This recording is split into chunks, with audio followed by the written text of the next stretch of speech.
Pessoal, agora nós vamos falar da forma, né? Já passamos os dois primeiros elementos de formação, vamos falar da forma. O que é a forma?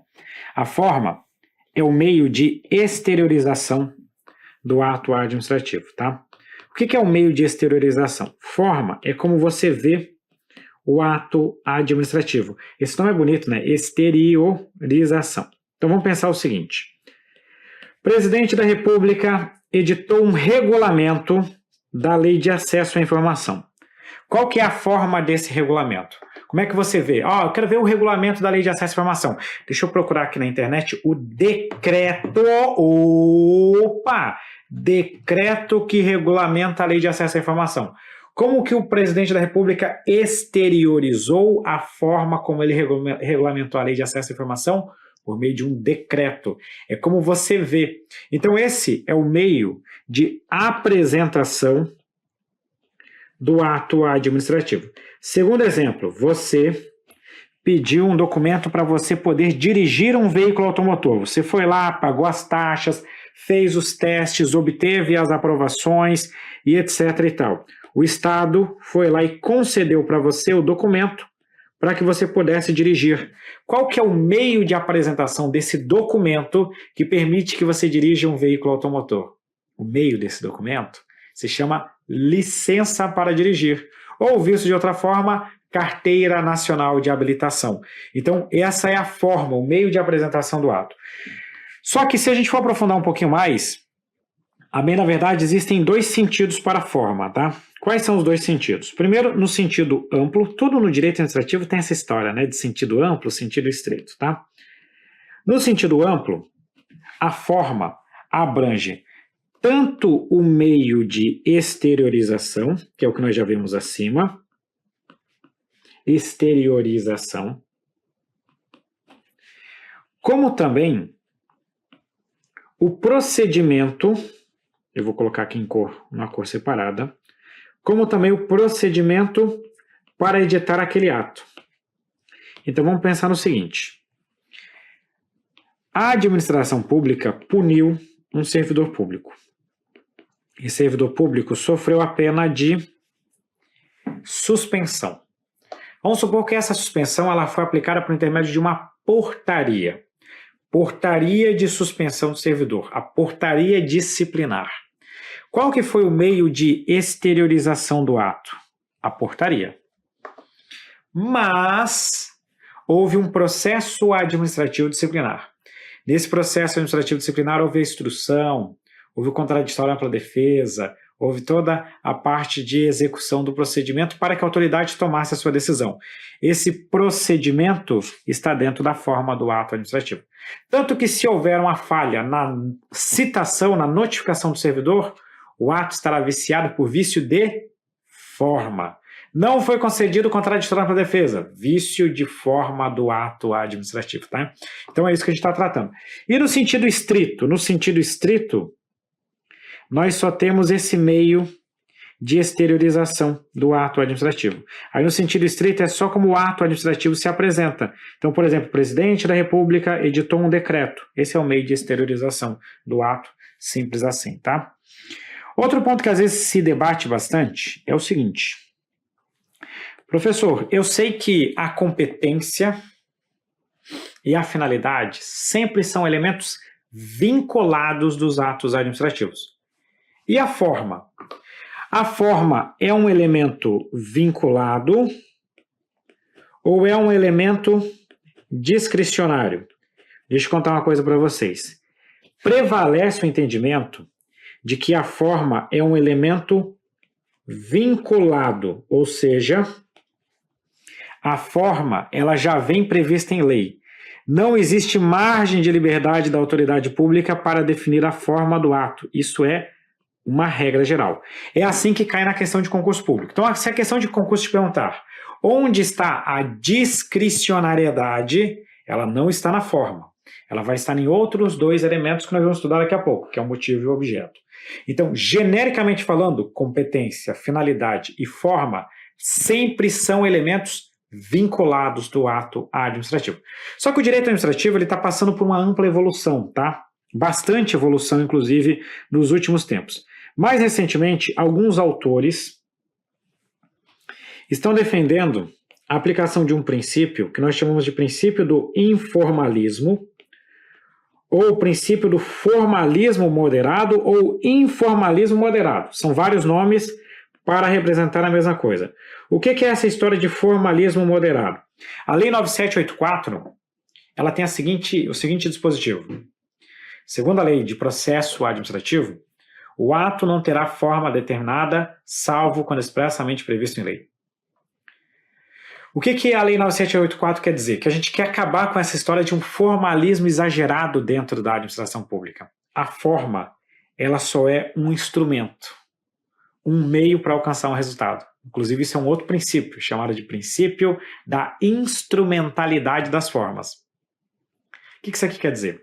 Quer dizer o seguinte: você não deve ter tanto apego à formalidade. Se você conseguir alcançar determinados objetivos por meios mais simples, tal da instrumentalidade das formas, esse ato é considerado válido. Então, a Lei 9784 quer afastar um pouco esse apego à formalidade. Imagina o seguinte, pensa só comigo. A administração pública vai lá e joga lá no site do órgão público, um modelo de documento. Aí esse modelo de documento vem assim, ó. Para você fazer o seu requerimento, você deve apresentá-lo neste padrão. Aí, aqui então nós temos um requerimento padrão. Aí a administração pública diz o seguinte: esse requerimento padrão deve usar a fonte tal, o espaçamento entre linhas deve ser tal, a margem obrigatoriamente será de tantos centímetros para o lado, tantos centímetros para a parte superior.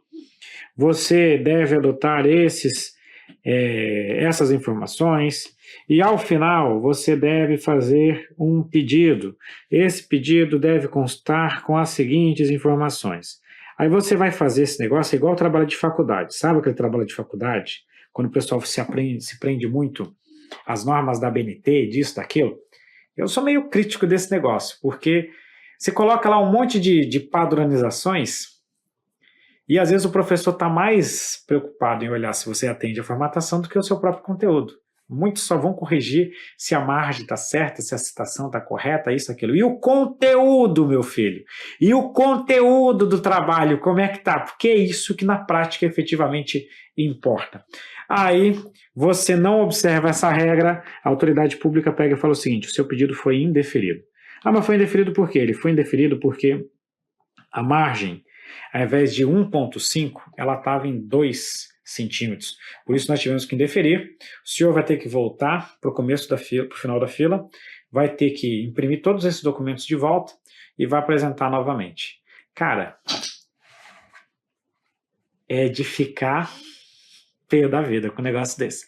Então a ideia é que você diminua esse exagero de formalismo aqui, adotando formas mais simples. Por isso que hoje em dia alguns autores até defendem a utilização de algo mais simples, tá? Até alguns autores defendem a forma como cada vez mais perto da discricionariedade. Ainda assim, genericamente, se te perguntarem, a forma é um elemento vinculado. Quase acabando a forma, e aí deixa eu perguntar para vocês. E os vícios? Quais são os vícios de forma? Segundo a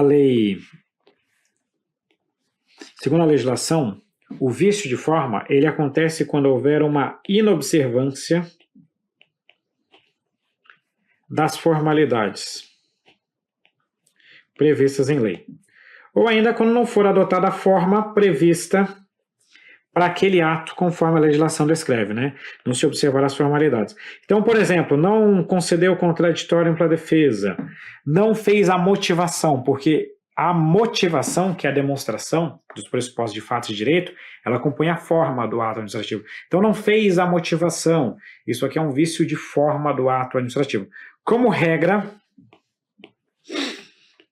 o vício de forma ele é considerado um vício sanável, exceto se essa forma for considerada uma forma essencial. Exemplo, né?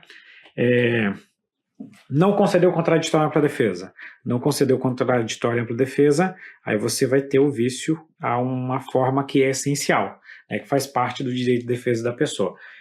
Mas, quando possível, você pode convalidar o ato corrigindo os vícios, porque aqui nós estamos diante, em regra, de um vício que seria sanável. Pois bem, fechamos essa parte e vamos avançar mais um pouquinho. Comando ou posicionamento emitido oralmente por agente público no exercício de função administrativa e manifestando sua vontade não pode ser considerado ato administrativo. Deixa eu só colocar uma coisa aqui para vocês, tá? A forma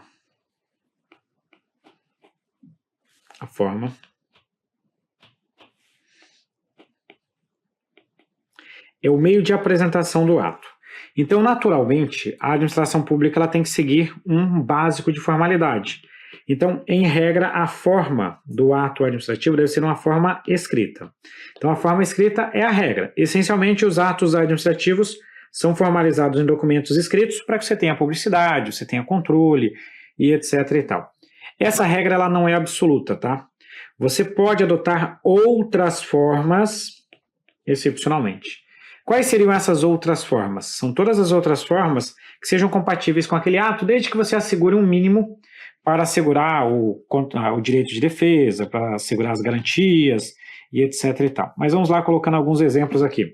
Você pode ter forma gestual. Exemplo, guarda de trânsito manda você parar com um gesto. Outra forma que você pode ter é a forma por meio de símbolos, como acontece com as placas de trânsito. As placas de trânsito representam meios de manifestação da vontade do Estado. As formas podem ser verbais, quando cabível, né? O guarda de trânsito também ele pode utilizar a forma verbal para fazer você parar. E você tem, olha mais uma vez o guarda de trânsito aqui, você tem meios sonoros. Um apito, por exemplo, para fazer você parar ou seguir. Então a forma em regra é escrita, mas pode ter outros instrumentos. E a questão fala para a gente o seguinte: comando posicionamento emitido oralmente por agente público. Pode ser considerado ato? Pode. A questão diz que não poderia ser considerado, por isso que essa daqui está naturalmente errada.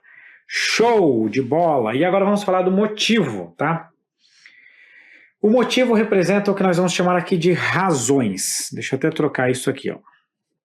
Razões ou pressupostos de fato e de direito para a prática do ato. Opa, calma aí, professor, você trouxe duas informações extras aí. Eu estou falando daquilo que justifica a prática do ato. Eu estou falando tanto do seu pressuposto de fato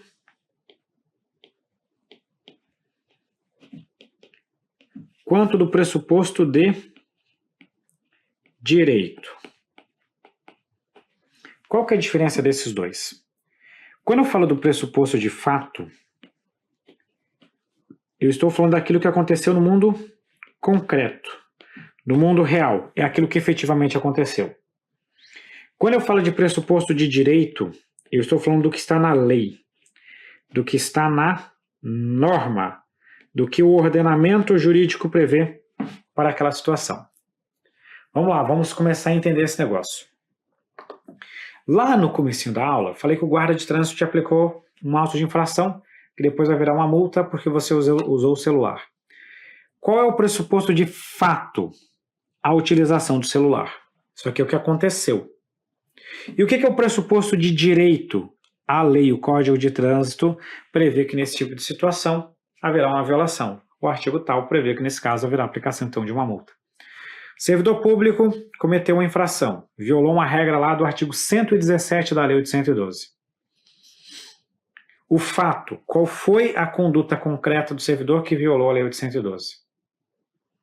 Isso é o fato. E o direito, o artigo 117, prevê que ele não pode fazer isso. O artigo tal prevê que para essa situação será aplicada essa pena. O outro artigo prevê que quem vai aplicar a pena é essa autoridade. É o que vai estar na lei nessa situação, tá bom? Outra informação que a gente tem que acrescentar é o seguinte, tá? Toma cuidado para não confundir motivo com motivação. Deixa eu colocar isso aqui para vocês para ficar bem claro. Então, motivo é diferente de motivação. Aqui é o seguinte, tá? O que é a motivação? A motivação é você dizer por que você praticou aquele ato. Ou seja, é você realizar a devida fundamentação. Você fazer a fundamentação. Vamos pensar o seguinte. A esposa está muito, mas muito brava com o marido. Né? A esposa está assim, ó, pé da vida com o marido. Não é o meu caso, porque eu jamais cometi e jamais cometerei essa falha. Mas vamos supor o seguinte, a esposa está assim, pé da vida com o marido.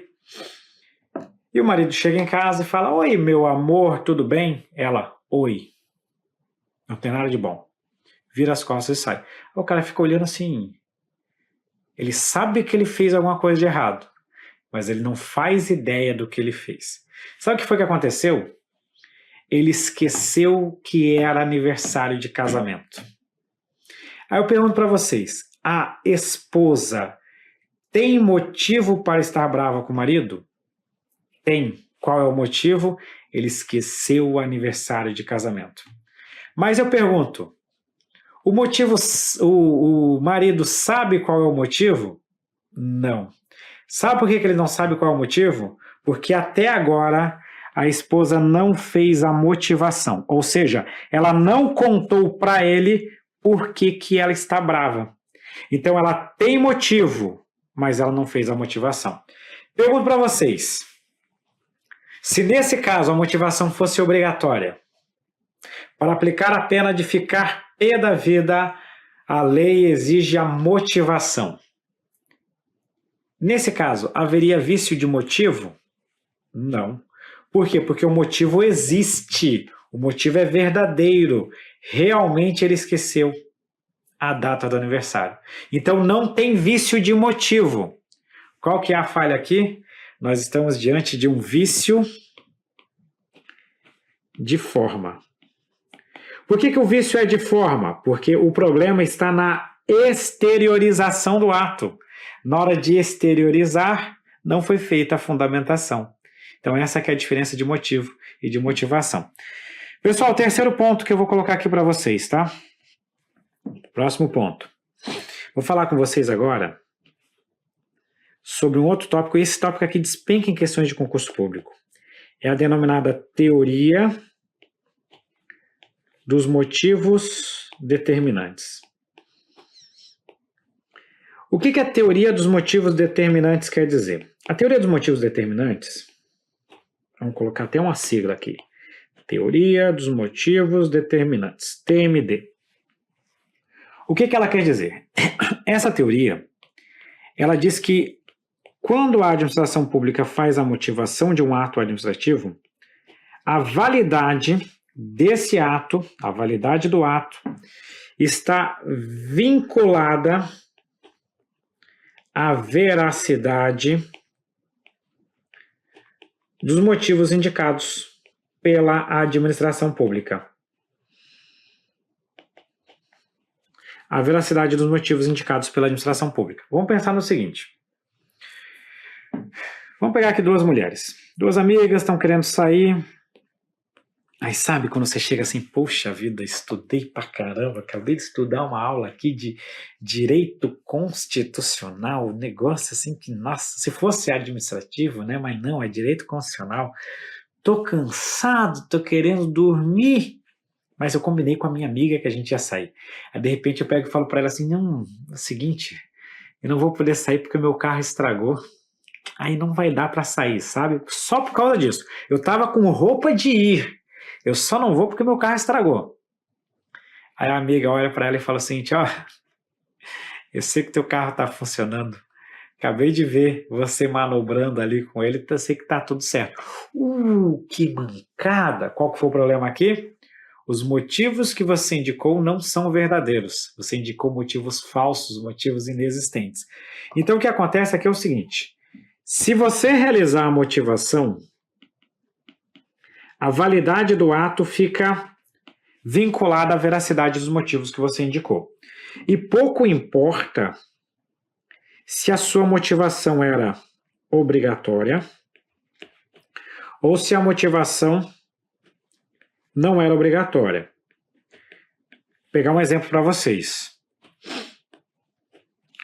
A exoneração de ocupante de cargo em comissão não exige motivação. É um ato de livre nomeação e exoneração, logo você não precisa motivar, perfeito? Mas se eu quiser motivar, eu posso? Posso. Só que se você motivar, o ato só será válido se os motivos que você indicou forem verdadeiros. Eu sempre falo o seguinte, tá? Exonerou o servidor porque o servidor público exonerou o servidor e alegou que estava faltando recurso. Tem pouco dinheiro, eu vou ter que te exonerar, um ocupante de cargo em comissão. Vou exonerar por causa disso. A autoridade precisava colocar no papel, estou te exonerando por falta de recurso? Não precisava. Porque ocupante de cargo em comissão, a exoneração não precisa motivar. É uma exceção ao dever de motivar. A regra é motivar, mas existe uma exceção, que é justamente o do cargo em comissão. Mas eu motivei, e eu disse que é por causa de recurso. No dia seguinte, eu nomeei um outro servidor para o seu lugar. Pergunto, o motivo era a falta de recurso? Não, não era a falta de recurso. Então, o motivo que você indicou é falso, é inexistente. Consequentemente, o próprio ato será nulo. Veja que se a autoridade não faz nada, não tem nem como controlar esse ato. Mas ela fez, ela quis falar, né? Como é que é? Quem fala muito come mosca, uma coisa do tipo assim? Então, é mais ou menos essa a ideia, tá? Outro ponto. Não importa se o ato é discricionário ou se o ato é vinculado. Exemplo. Eu neguei uma licença para construir sob a alegação de que você não atendeu aos requisitos. Eu não vou nem pegar esse exemplo. Vou direto para o ocupante de cargo em comissão. O ocupante de cargo em comissão, eu não preciso... Se trata de ato discricionário, né? Exoneração do ocupante de cargo em comissão é ato discricionário. Mas se eu coloquei no papel o motivo da exoneração, eu aplico a teoria dos motivos determinantes. Mesmo o ato sendo discricionário. Então, pouco importa se o ato é discricionário ou vinculado. Então, na prática, não importa se a motivação é obrigatória ou não, se o ato é vinculado ou discricionário, em qualquer situação eu aplico a teoria dos motivos determinantes. E para fechar o seguinte, quais são os vícios de motivo? Tá? Os vícios de motivo eles são basicamente, essencialmente 3. Tá? Número 1, você tem o motivo falso. Apesar de eu falar que são 3, eu vou colocar como se fossem 2, porque eu vou colocar motivo falso e inexistente como se fosse uma coisa só. Apesar de, teoricamente, eles são um pouco diferentes. Vamos lá. Eu demiti um servidor porque ele abandonou o cargo. A alegação de que ele abandonou o cargo. Nós fomos apurar o servidor, não abandonou o cargo. Ele sequer faltou ao serviço. Então o motivo é inexistente, não aconteceu. Eu fui lá e apliquei uma pena a um servidor público, ou exonerei o servidor público, mas eu exonerei esse servidor público porque eu tô de saco cheio desse cara. Esse cara é chato pra caramba. Meu Deus do céu! Cara chato. Aí eu exonerei ele. Só que eu coloquei lá no motivo que eu exonerei porque estava faltando recurso. O motivo é falso. Eu exonerei ele porque ele é chato e não porque está faltando recurso, tá? Então são essas as situações do falso ou inexistente. E a segunda situação é o que nós vamos chamar aqui de motivo juridicamente inadequado. O que seria um motivo juridicamente inadequado? Juridicamente inadequado é aquele motivo que ele existe, mas ele não se presta a gerar aquele ato. Exemplo, o cara foi demitido por ser muito alto. Muito alto. Aí a pessoa entra com recurso. Como assim que eu fui demitido por ser muito alto? Não faz sentido. Aí a pessoa que vai apreciar o recurso pega e fala o seguinte, tá, me diz aí qual a altura desse cara? O cara tem 2,10 metros. O cara é muito alto, né? Eu vou indeferir esse recurso. O cara é alto pra cá, 2,10 metros, bicho! Opa, mas peraí. Ser muito alto é motivo para ser demitido? Não. Então o motivo é verdadeiro, mas não se presta a esse resultado. Ele é juridicamente inadequado para aquela situação que a administração pública está adotando. Show de bola, né? Fechou? Vamos resolver uma questão.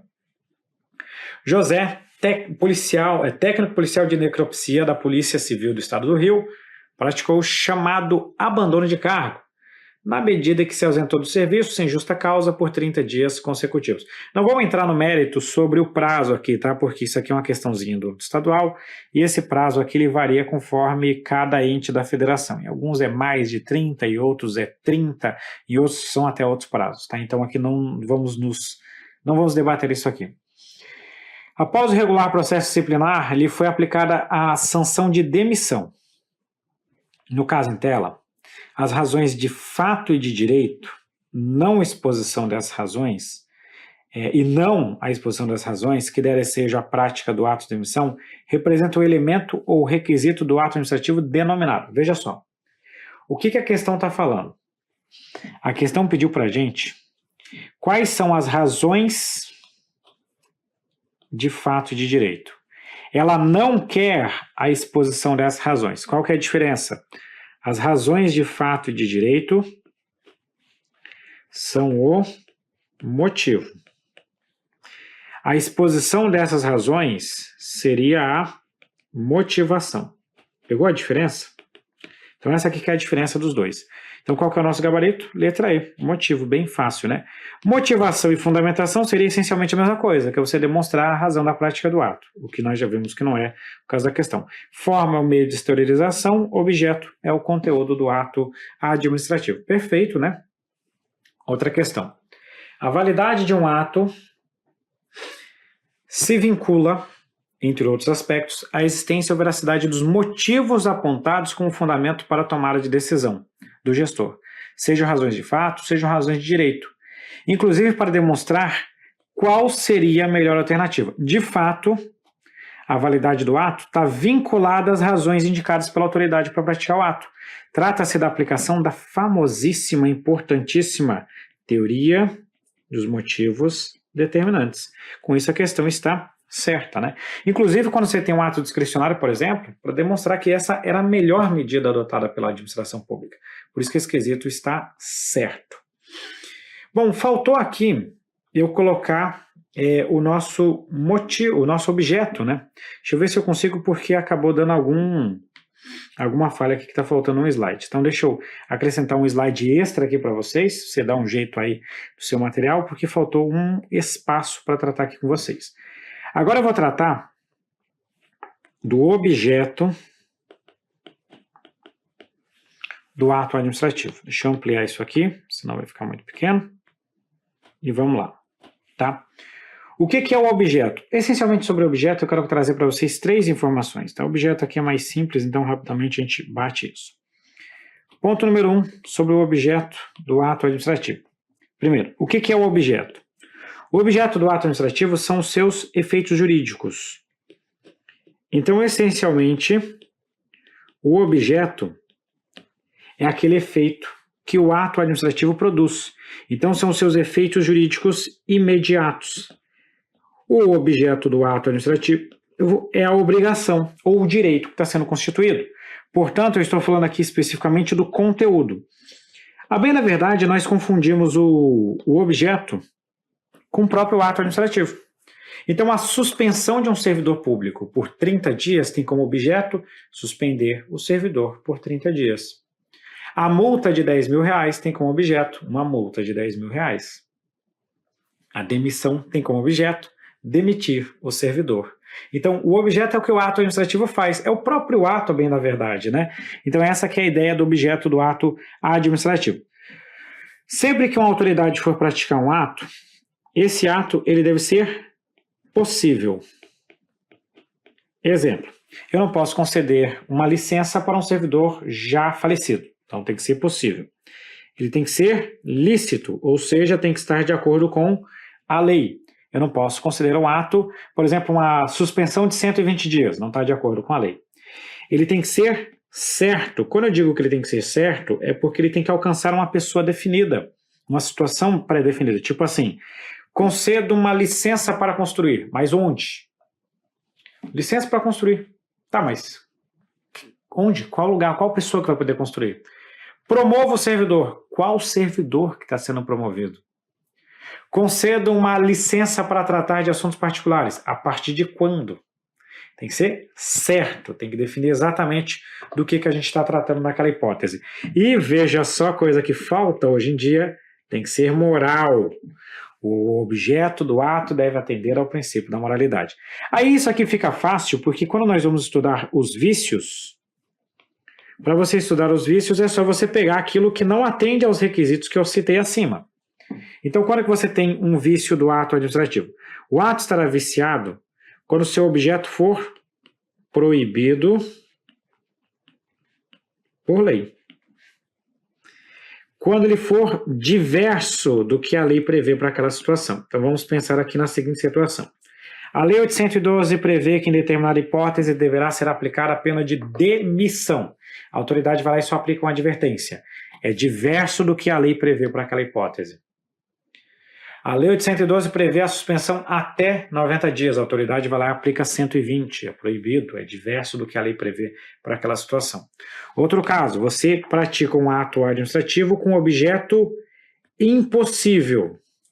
O que seria o objeto impossível? Concede uma licença para tratamento de saúde para um servidor já falecido.